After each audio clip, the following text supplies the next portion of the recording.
નમસ્કાર ખેડૂત મિત્રો, હું કલ્પેશ તાવિયા ખેડૂત કૃષિ મોલ યુટ્યુબ ચેનલમાં આપ સર્વ દર્શક મિત્રોનું સ્વાગત કરું છું. મિત્રો, આજે એક નવા જે ટોપિક સાથે મળ્યા છીએ ત્યારે આપણે વાત કરવી છે. જો મિત્રો તમે અત્યારે શિયાળુ પાકની અંદર તમે જીરું છે, છેણા છે કે પછી લસણ ડુંગળીના પાકનું વાવેતર કરેલું છે, તો મિત્રો એમાં ખાસ કરીને આપણે જોવા જઈએ તો જીરુના પાકની અંદર અને શેણાના પાકની અંદર જે સુકારો આવે છે એના માટે અત્યારે જો કોઈ બેસ્ટ ઓપ્શન આપણી પાસે હોય તો એ બેસ્ટ ઓપ્શન તરીકે આપણે કઈ દવાનો ઉપયોગ કરવો જોઈએ કે આપણને સારું રિઝલ્ટ મળે, એના વિશે મિત્રો આજના વિડીયોની અંદર આપણે વાત કરવાના છીએ.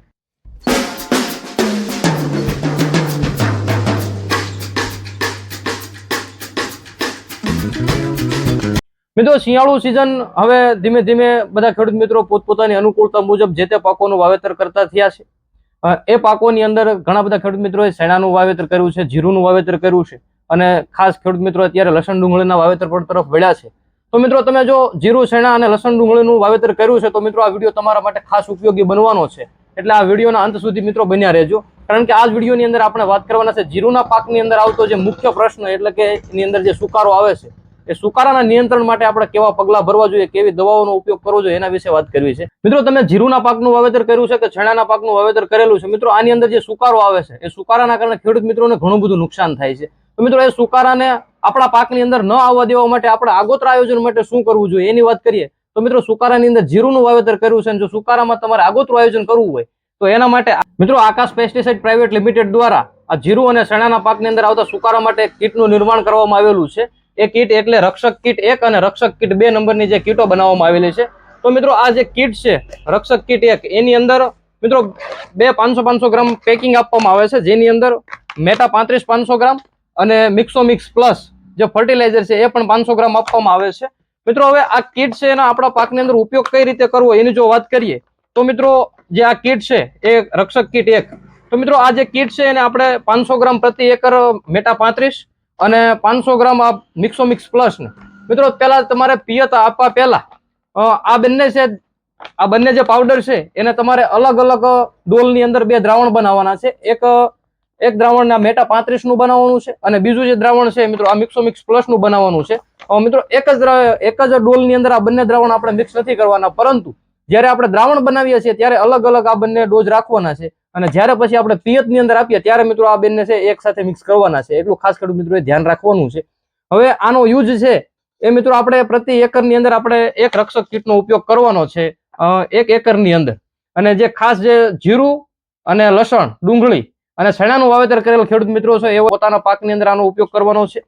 જીરું અને ચણાની અંદર આવતો જે સુકારો છે એની અંદર ખૂબ સારા રિઝલ્ટો છે. મિત્રો આ મેટા 35 ના અમે ગયા વર્ષે પણ ખૂબ સારા રિઝલ્ટો લીધેલા, એના પણ વિડીયો અમે યુટ્યુબ ચેનલની અંદર મૂકેલા છે. જો અનુકૂળતા હોય તો એ પણ વિડીયો જોઈ લેજો. ખૂબ સારા ગયા વર્ષે જીરુના પાકની અંદર આની અંદર રિઝલ્ટો મળેલા છે. એટલે ઘણા બધા ખેડૂત મિત્રો મેટા 35 પાવડરને તો જાણે જ છે, પરંતુ આ વખતે આકાશ પેસ્ટિસાઇડ દ્વારા એક નવો પ્રયત્ન કરવામાં આવ્યો છે કે એની સાથે આ મિક્સોમિક્સ પ્લસ છે એ પણ એડ કરવામાં આવેલું છે અને ખૂબ સારા રિઝલ્ટો ગયા વર્ષે પણ ઘણા બધા ખેડૂત મિત્રોએ આની ઉપર રિઝલ્ટ લીધેલા છે. એટલે તમે જો વાવેતર કરેલું છે તો મિત્રો જીરું અને ચણાની અંદર સુકારા માટે અને ત્યાર પછી લસણ અને ડુંગળીની અંદર જે ફૂગજન્ય રોગો આવે છે એના માટે મિત્રો આ કીટનો ઉપયોગ જરૂરથી કરજો. મિત્રો હવે આગળ એક બીજી વાત કરીએ તો મિત્રો આ 1 એકરની અંદર આપણે એક કીટનો ઉપયોગ કરવાનો છે. ત્યાર પછી આ એક કીટનો ઉપયોગ થયા પછીના જે આપણે 20 થી 25 દિવસ થાય ત્યારે જીરુના પાકની અંદર એટલે કે જે રક્ષક કીટ નંબર 2 છે એ કીટનો આપણે આપણા પાકની અંદર ઉપયોગ કરવાનો છે.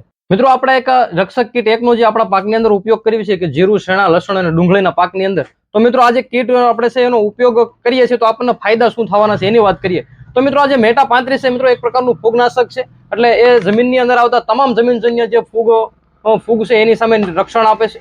ત્યાર પછી મિત્રો આપણે એક બીજા વાત કરીએ તો મિક્સોમિક્સ પ્લસ જે ફર્ટિલાઇઝર છે એટલે કે છોડના સર્વાંગી વિકાસ માટે જે જરૂરી પોષક તત્વો છે મિત્રો એ પૂરા પાડવાનું કામ મિક્સોમિક્સ પ્લસ કરે છે. અને એની અંદર જે ફર્ટિલાઇઝર ગ્રેડ છે મિત્રો સિલેટેડ ફોર્મની અંદર છે, એટલે ખૂબ સારું કહેવાય અને રિઝલ્ટો પણ ખૂબ ઝડપી આવે છે. એટલે તાત્કાલિક આપણે જો પિયતની અંદર આપીએ તો આપણને આની અંદર ઝડપી રિઝલ્ટો પણ મળે છે. તો મિત્રો તમે જીરું, ચણા, લસણ ડુંગળીનું વાવેતર કરેલું છે તો પોતાના પાકની અંદર આ રક્ષક કીટ 1 અને રક્ષક કીટ 2 નો જરૂરથી ઉપયોગ કરજો. મિત્રો હવે પછીના થોડાક સમયની અંદર જ આપણે રક્ષક કીટ 2 નંબરની પણ સંપૂર્ણ માહિતી વાળો એક વિડીયો આપણા યુટ્યુબ ચેનલની અંદર અપલોડ કરી દઈશું. પરંતુ અત્યારે રક્ષક કીટ 1 એટલે કે જો અત્યારે જીરુંનું વાવેતર મોટા ભાગના ખેડૂત મિત્રોએ કરી દીધેલું છે, ચણાનું પણ કરી દીધેલું છે, તો મિત્રો તમે જીરુના પાકની અંદર તમારું જીરું ઘણા બધા ખેડૂત મિત્રોના ખેતર પ્રમાણે જીરુનો જે ઉગાવો છે ઘણી વખત ત્રીજા પાણે આવતો હોય છે, ઘણી વખત ચોથા પાણે આવતો હોય છે, પરંતુ આપણે એટલું ખાસ ધ્યાન રાખવાનું છે કે આપણો જીરુનો પાક છે એ મિત્રો 50% આપણો ઉગીને કમ્પ્લીટ થઈ ગયો હોય ત્યારે જો મિત્રો આ રક્ષક કીટ એકનો ઉપયોગ કરવામાં આવે તો ખૂબ સારા રિઝલ્ટો મળે છે. અને ત્યાર પછીના 20 થી 25 દિવસની અંદર આપણે બીજી કીટનો આપણે ઉપયોગ કરવાનો છે. એટલે જમીનજન્ય જે કોઈ પણ પ્રકારની ફૂગ છે એની સામે આપણે રક્ષણ મેળવી શકીશું. ત્યાર પછી આપણા છોડનો જે સર્વાંગી વિકાસ છે કે સર્વાંગી વિકાસ માટે જરૂરી પોષક તત્વો છે મિત્રો એ આપણા છોડને આપણે પૂરતા પ્રમાણની અંદર આપી શકીશું. એટલે જો તમે જીરું, ચણા કે લસણ, ડુંગળીનું વાવેતર કરેલું છે તો મિત્રો તો આ જે કીટ છે એનો મિત્રો જરૂરથી ઉપયોગ કરજો. મેટા 35 છે એ ફૂગનાશક છે, એની સાથે એક ફર્ટિલાઇઝર છે, ખૂબ સારા રિઝલ્ટો છે. એટલે આ કીટનો જરૂરથી ઉપયોગ કરજો. મિત્રો વિડીયોની અંદર આપવામાં આવેલી માહિતી સારી લાગી હોય, ઉપયોગી લાગી હોય તો વિડીયોને લાઈક કરજો. આપણા અન્ય ખેડૂત મિત્રો છે એની સાથે વિડીયોને જરૂરથી શેર કરજો. તમે હજુ સુધી અમારી યુટ્યુબ ચેનલને મિત્રો સબસ્ક્રાઇબ નથી કરી તો અમારી યુટ્યુબ ચેનલ ખેડૂત કૃષિ મોલને મિત્રો સબસ્ક્રાઇબ કરી લેજો. ફરી એક વખત આવા જ ઉપયોગી વિડીયો સાથે મળીશું. ધન્યવાદ.